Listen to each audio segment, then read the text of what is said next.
Thomas, bonjour. Bonjour, Eric Bisselo Ndosimao. Ouais, je pardonne puisque vous avez réussi parfaitement à dire Bisselo. D'accord, vous allez bien? Dieu fait grâce, oui, ça va. Alors, quelle est la santé du parti actuellement après la défaite du FCC, si on peut le dire ainsi? C'est pas la défaite du mouvement social pour le renouveau, qui est le parti auquel j'ai adhéré. Et j'ai toujours dit d'ailleurs personnellement que j'ai adhéré au mouvement social pour le renouveau et non pour le FCC, le Fonds commun pour le Congo. Maintenant, le MSR a fait partie de la présidence du FCC et de conférence des présidents du FCC. Maintenant, c'est à eux d'en tirer les conséquences. Mais moi, en tant que militant et acteur de la Fédération Kinshasa du mouvement social pour le renouveau, MSR en sigle, je crois que le sort du FCC nous importe peu. Parce que le MSR, c'est un parti populaire. Donc, il doit s'intéresser à la couche populaire. Donc, pour cela, moi, je dois dire que le MSR, aujourd'hui, grâce à son positionnement, grâce aussi au désirata des personnes qui ont participé aux consultations, nous retrouvons aujourd'hui le chemin qui est le nôtre. Alors, vous avez dit le MSR est un parti populaire, mais nous, on avait connu le MSR à côté du FCC. Mais aujourd'hui que le FCC, les bureaux Mabunda, le FCC a perdu sa majorité au sein de l'Assemblée nationale, quelle est donc la décision que les partis ont donc prise? Déjà, la déchéance de Mme Mabunda du siège de l'Assemblée nationale, c'est aussi grâce aux députés du MSR et de l'ADRP, parce que le MSR fait partie du regroupement ADRP, Alliance des démocrates pour le progrès social. Donc à partir de là, nous occupons la présidence de ce regroupement. Nous avons contribué à ce que nous introduisions un peu plus de démocratie, un peu plus de soucis du peuple au cœur de l'Assemblée nationale. Donc nous sommes dans le bon, je dois dire, puisque grâce à ce vote, on a senti se libérer la parole. Et aussi, ce n'est pas un hasard que nous avons rejoint cette union sacrée pour la démocratie. C'est parce que lors du discours du 6 décembre du chef de l'État, nous avons senti que la population avait réellement des projets pour son devenir.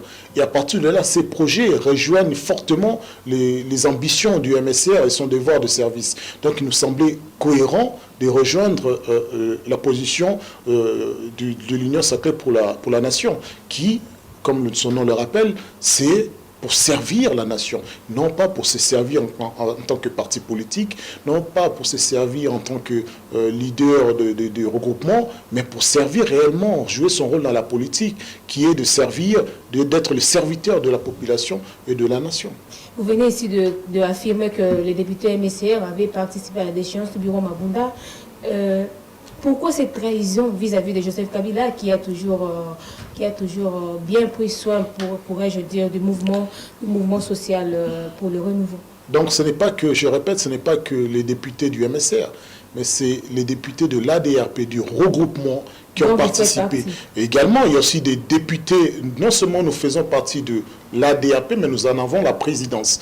Et l'ADRP a renouvelé récemment encore sa loyauté à l'égard du secrétaire général du parti, qui est monsieur l'honorable François Robota. Donc, nous sommes dans le bon. Maintenant, quand vous parlez de trahison, le MSR n'a de devoir qu'envers sa population, ses militants et ceux qui réellement le font vivre. Le MSR, ce n'est pas des drapeaux, ce n'est pas des murs, mais ce sont des personnes qui ont des aspirations, de la jeunesse qui a envie de changement, des femmes et des pupilles de la nation, des veuves de militaires. C'est tout ça, c'est vraiment un parti populaire qui a su donner de la popularité justement à l'autorité morale à l'époque Joseph Kabila. La population avait besoin du changement avant même que Félix Tshisekedi accède au pouvoir. Bien longtemps. En ces temps-là, vous étiez à côté du FCC. Il n'y en avait pas de projet. Nous étions non seulement à côté, mais on était dans le FCC, le MSR. Donc ça, il faut le reconnaître. Et je crois que c'est ça qui vient de tuer réellement le FCC. Donc je dis souvent qu'il n'y avait pas d'âme dans le FCC. Il y a dans le projet du chef de l'État actuellement, son excellence Félix-Antoine Tshisekedi, une âme. Une âme est venue de la population congolaise à travers ses désirata.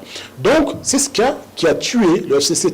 On arrivait à bout d'un moment, c'était devenu une espèce de business où les leaders se mettaient à part. Il y a une espèce de corporatisme qui se crée, où les uns plaçaient leurs femmes à des postes clés, leurs enfants, leur intime, les kangourous, ainsi de suite. Donc on voyait que n'y avait plus de vision. Donc les partis étaient pris en otage. Au-delà du parti, le FCC était pris en otage par un groupe de personnes bien déterminées. D'où aujourd'hui, quand je regarde même à ce jour, le 16, mercredi 16, je lis la déclaration des sénateurs et également des signataires sous forme de mémorandum à l'attention du chef de l'autorité morale du FCC, où il reproche justement ce fonctionnement tout à fait calamiteux et également corporatiste de cette institution.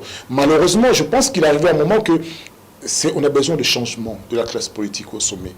Et c'est ça, c'est que nous, les jeunes, nous passons notre temps à parler, mais on ne prend pas en considération. Nous avons envie de passer aux affaires, mais non, on va choisir celui qui est le plus faible, celui qui est le moins intelligent pour le contrôler facilement. C'est celui qui va obéir aux ordres sans réfléchir. Non, il faut arrêter. Quand on veut, on aime son pays, à un moment, il faut accepter de dire que non, je dois mettre les bonnes personnes aux bons endroits. Et c'est ça la réalité. Il n'y a nullement de trahison.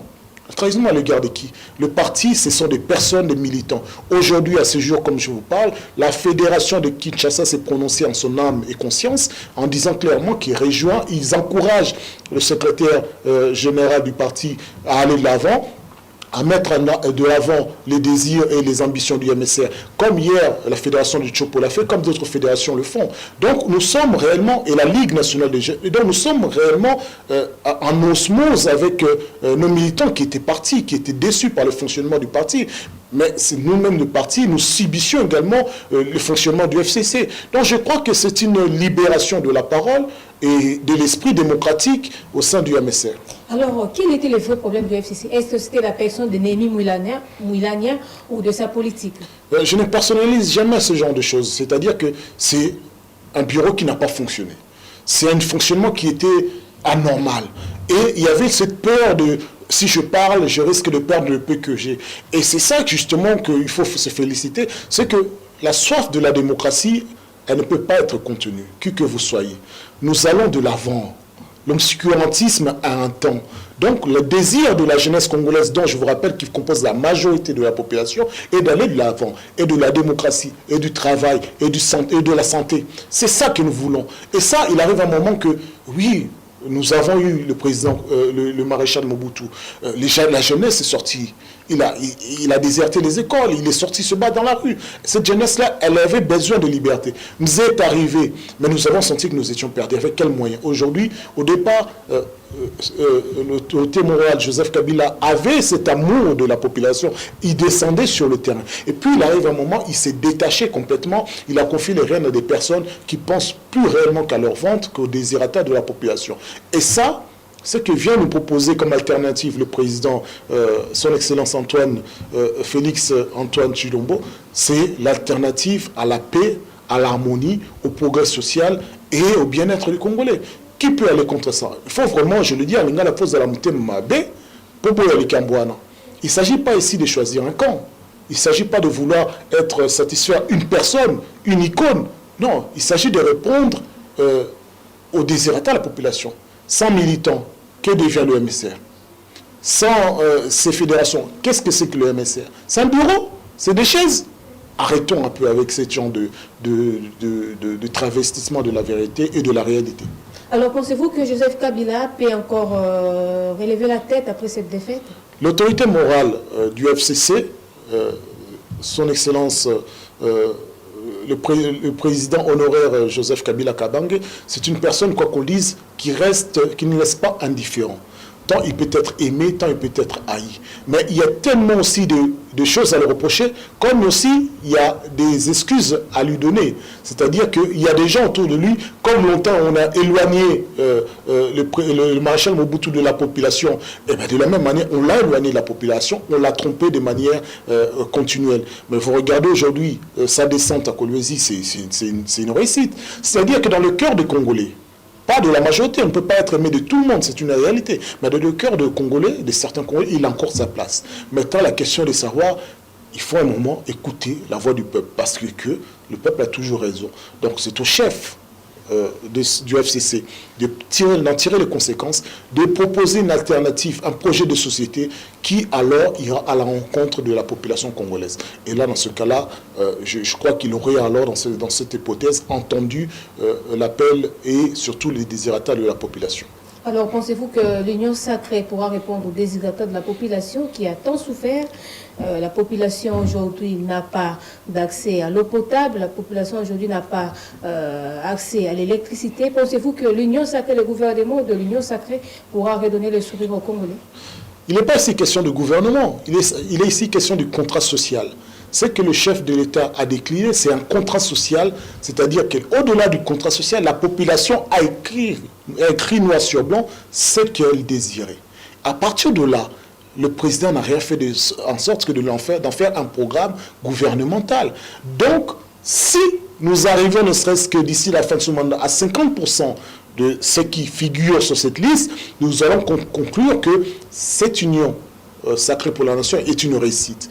Mais si le chef de l'État se perd dans des termements politiques, ben dans ce cas-là, ça serait bien dommage, parce que dans ce cas-là, la population congolaise va également lui retirer son amour. Donc je pense que ce n'est pas une question d'un camp d'aimer le président Félix ou d'aimer le président Kabila. Mais ce sont les mêmes visages qui ont traversé du côté de l'Union sacrée? Quand on parle de visage, on parle de députés. Oui, malheureusement, on ne va pas changer la chambre parce que on se réveille un matin, on change la chambre de l'Assemblée nationale. Mais ce qui est important, moi ce que je dis, c'est vrai que c'est les personnes qui comptent. Mais au-delà des personnes, il faudrait qu'il y ait une conscience qui arrive. Donc il y a une conscience qui est entrée. D'autant plus que ce que j'ai aimé, le chef d'État dire, il y a une évaluation et on est sanctionné en cours de chemin. C'est-à-dire que nous avons déjà vu par l'affaire de 100 jours et aujourd'hui des affaires récurrentes, des faits divers, où on arrête des personnalités parce qu'ils ont des... Donc c'est déjà un symbole. Et que ceux qui rejoignent l'Union sacrée, s'ils pensent être plus malins que la population, s'ils pensent être plus malins que la société civile, s'ils pensent être plus malins que la jeunesse congolaise qui aujourd'hui est éveillée, ben, ils vont se tromper lourdement. Et dans ce cas-là, ils vont en payer les conséquences. Car la justice fonctionne réellement. Donc nous avons confiance, nous devons faire confiance à cette Union sacrée pour la nation parce que nous l'avons désirée. Nous devons faire confiance, mais c'est toi qui fais confiance à ces genres de personnes, parce qu'au sein de la population, les gens disent déjà que ce sont des opportunistes politiques, donc on ne peut rien attendre d'eux. Mais c'est vrai, mais nous les avons élus pour qu'ils soient là. Comme nous avons élu le président de la République. Ce n'est pas nous avons élu une personne pour une année, 2 ans. J'étais moi-même candidat, ils sont élus pour 5 ans. Donc ils ont cette législature pour prouver leur bonne foi, ou alors en 2023, ils n'auront plus la chance de bénéficier du vote populaire, donc c'est-à-dire de la voix populaire. Donc, oui, nous devons faire confiance au chef de l'État, parce qu'il est la première des institutions du pays, et nous devons faire confiance du gouvernement que va nous sortir la nouvelle chambre, c'est-à-dire l'Assemblée nationale, et nous n'aurons pas donné un chèque en blanc au gouvernement et à ses acteurs. Nous avons donné un chèque en blanc au chef de l'État, mais le gouvernement, nous l'aurons sur l'œil, parce que le gouvernement, nous ne l'aurons pas élu. Dans ce cas-là, à chaque fois qu'un ministre irait de travers, nous allons nous y opposer et farouchement.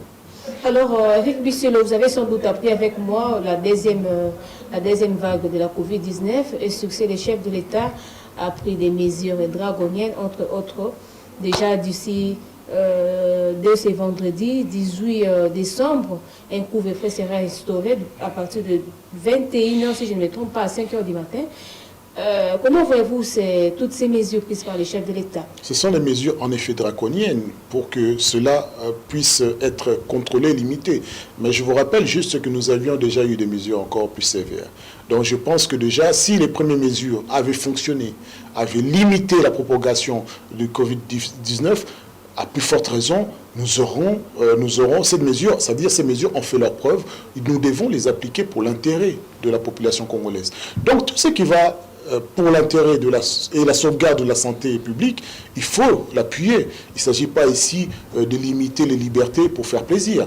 De 21h à 5h du matin, oui, couvre-feu, sauf en cas d'urgence, c'est une bonne chose.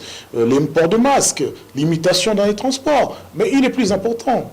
Il est important parce qu'aujourd'hui, malheureusement, c'est ça que je peux reprocher à cette task force de Covid-19, c'est que nous n'avons pas vu sur le terrain des évolutions qui laisseraient penser que nous avons tiré les conséquences.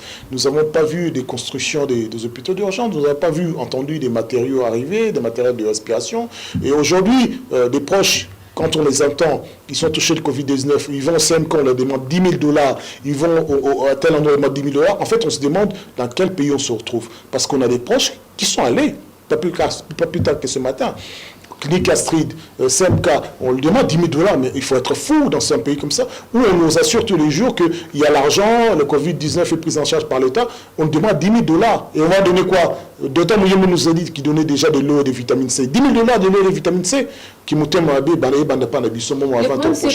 problème, c'est que, est-ce qu'ils ont tenu compte des embouteillages, ils ont tenu compte des difficultés de transport, ils ont tenu compte de ceux des moutons? Je crois, récemment, j'ai vu arriver des nouveaux bus entrer dans Kinshasa, il y a plus ou moins une semaine. Donc, j'ose croire que ces mesures, ça va être l'opportunité pour le ministre des Transports de mettre en service ces transports pour permettre justement la circulation facile des citoyens, surtout à Kinshasa, où nous sommes une mégalopole extraordinaire, où la population est en mouvement permanent parce qu'il doit chercher le pain au quotidien. Mais je répète encore, il n'y a pas de restrictions de déplacement. Nous sommes nous-mêmes dans la capitale, mais nous sommes libres de 5 h du matin à 21 h du matin. Chacun doit prendre ses dispositions. Et puis, je ne vois aucun service de l'État ou bien l'administration ouvert après 16 h, 17 h. De cette heure-là pour rentrer jusqu'à la maison à 21 h, je crois que, de toute façon, on ne va pas vous arrêter parce que vous rentrez à 21 h, à 22 h. Parce que si les transports... On sait aussi comment fonctionnent nos policiers. Oui, malheureusement, mais je vous dis qu'on a la police qu'on mérite. Parce que cette police ne vient pas d'ailleurs, elle ne tombe pas du ciel. La population vient de la police vient de la population congolaise. C'est à nous aussi d'éduquer nos policiers. C'est au général Kassongo de se réveiller, de se mettre au devant de ce genre de difficultés. C'est à la police et aux autorités de mettre un numéro vert ou un numéro qui permettrait aux citoyens d'appeler en cas de difficultés, de complications avec certaines autorités. Donc je pense que la police est là pour encadrer, pour aider la population. Elle n'est pas là pour la punir. En outre, quand on sent que d'un côté les hôpitaux vous punissent, la police vous punit, mais finalement on écoute. Il n'y a plus de liberté. Donc je pense que les chefs de l'État cherchent à préserver sa population, mais il faut pas non plus, il faut veiller à ce que cette préservation ne se transforme pas en contrainte permanente où on va être exacerbé par une forme de lassitude, de complications de la police. Votre dernier mot pour en finir? Notre dernier mot, c'est que le MSR aujourd'hui est dirigé par le secrétaire général l'honorable François Lorobota, et que nous sommes dans le bon. Les différentes fédérations qui se prononcent librement, démocratiquement, rejoignent l'Union sacrée pour la nation derrière l'honorable François Lorobota. En outre, sachant bien que les députés y ont déjà adhéré depuis longtemps, nous demandons juste à nos militants de ne pas suivre des kamikazes qui aujourd'hui pensent plus à leur ventre plutôt qu'aux intérêts du parti et même des intérêts de la nation. Nous demandons à nos militants de se réveiller, de revenir derrière le secrétaire général qui est la seule personne engagée le parti. Donc nous demandons à ce que ceux qui aiment, qui veulent le changement, rejoignent l'Union sacrée, mais pas avec des conditions où donnez-nous plus de postes, donnez plus de... Non, avec réellement le souci de servir les Congolais. Merci beaucoup. Merci. C'en est fini pour ce numéro de votre émission. Quant à moi, je vous retrouve très prochainement avec un autre invité. Au revoir et merci de nous avoir suivis.